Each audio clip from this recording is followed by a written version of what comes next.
Breaking news of Jaron Ennis promoter, Eddie Hearn. He came out revealing after Jaron Ennis turned down his biggest payday to fight Teofimo Lopez, Turki then made him a second lucrative offer to fight Devin Haney.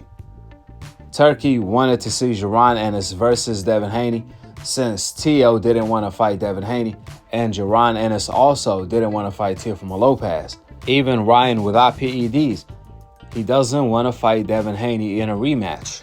Well, Eddie Hearn revealed that Jaron Ennis also turned down the Devin Haney fight. Eddie Hearn explained the reason why Jaron Ennis doesn't want to fight Teo or Devin Haney at 147 is because he's having a hard time making weight and he feels he's going to be a better fighter at 154. Here is exactly what Eddie Hearn had to say. Check it out. I've seen some reports that it was personal stuff and stuff like that. I don't know, like, it was a fast turnaround, I think. You know, Devin needs to jump in. You know, obviously the plan was Devin was going to fight Ramirez, then fight Ryan Garcia. So Devin loves money, right? And he's spent a lot of that money from the Ryan Garcia 2 fight in his head already. So now that's gone, he's probably thinking to himself, oh my God, I need a big fight. And when they came on to him about Teofimo, he said, yeah, I'll do it. So I don't know the ins and outs, but it didn't work out. I mean, they actually came back to us and said, would you fight Devin at 147? This is when we told him we're moving to 54. And we said no, but you know, if Devin wants to move to 54, we'll fight him at 54. But I don't think that's why. It's a big jump. Man, how close were we to that at 47 for Jaron and Devin? Oh no, I mean this was after. Yeah, okay. First of all, they came to us and said, would you fight Teo at 47? I said, look, okay. He's just made the decision. He's moving to 54. And then I think when Teofimo pulled out, they were like, would you fight Devin at 47? I said, it's not the fighter, it's we're moving. But if you want to do Devin and Jaron at 154, we're in. But it's too much weight for Devin. Like, it wouldn't have been a wise fight. And yeah, so Devin's looking for that big fight. And we'll see what happens.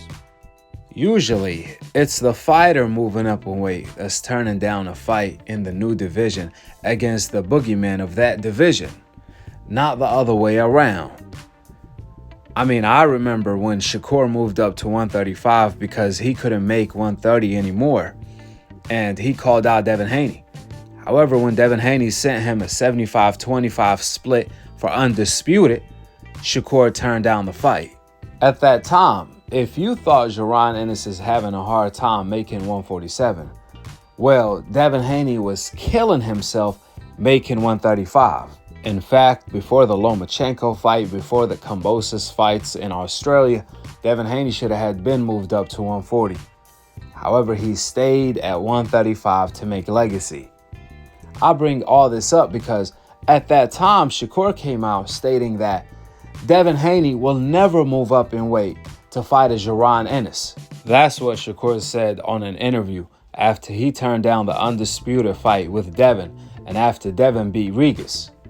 There was talks of Devin Haney possibly moving up to 147 to fight Mario Barrios, and that's why Shakur said that. But it was strange to hear Shakur say that after he turned down a fight with Devin Haney. It sounded like Shakur was speaking for himself when he was talking about the Jaron Ennis fight. Because when it comes to Devin Haney, he's all smoke. And he proved it time and time again. You can hate him or love him, but you got to respect the fact that Devin Haney has always wanted all of the smoke. And now once again, Shakur is wrong once again. Because it was Jaron Ennis who turned down a fight with Devin Haney at 147. If Turki can't make a fight happen, we all know nobody can. We also know if Turki can't make a fight happen, then the money is not the issue. The risk is the issue. Anyways, Jaron Ennis let it be known. Forget about the legacy, the money, and the lucrative fights between him and Teo, along with Devin. That's not on the bucket list. He's not even staying at 147 to unify the division to become undisputed against Brian Norman and Barrios. He's running out of time, and those guys didn't show any interest to fight him before. So now he's targeting Vergil Ortiz at 154. He's now ready to move up in weight. So he's letting Vergil Ortiz know that. It was funny because everyone was accusing Jaron Ennis of ducking Vergil, all because he wanted to stay at 147 to unify the division and prove that he is a real champion.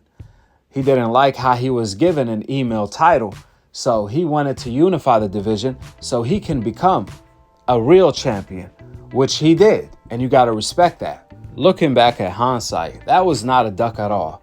Boots wanted to fight Vergil Ortiz at 147 before. It was Vergil who turned down the fight. But when Vergil moved up to 154, Boots didn't want to move up to fight Vergil for no title when he was trying to unify the division at 147 to become a real champion, since he knew once he moves up to 154, he's not coming back down to 147.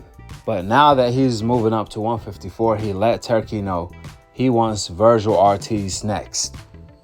He wants Vergil as a tune-up fight for his debut at 154. Let's see what ends up coming to fruition. With that being said, go ahead and drop your thoughts in the comment section below. Subscribe below. And to be continued on the next episode of Akhi, Akhi TV. Peace out. Wa alaikum assalam wa rahmatullahi wa barakatuh.